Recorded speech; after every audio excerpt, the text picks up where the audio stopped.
শুভ সন্ধ্যা বন্ধুরা, কেমন আছো সবাই? আশা করি ভালো আছো, আমিও ভালো আছি।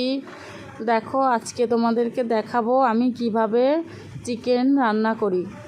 চিকেনটা ভালো করে ধুয়ে পরিষ্কার করে তার মধ্যে লবণ, হলুদ, তেল আর কিছু বাটা মশলা, যেমন বাটা মশলার মধ্যে আছে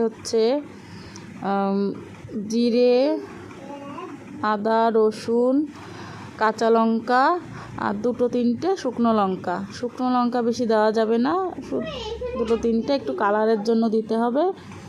দিয়ে মাংসটাকে মধ্যে দিয়ে ভালো করে মেখে নেব।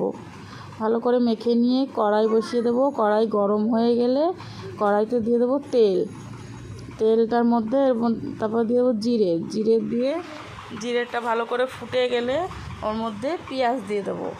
পেঁয়াজ দিয়ে ভালো করে নাড়াচাড়া করে একটু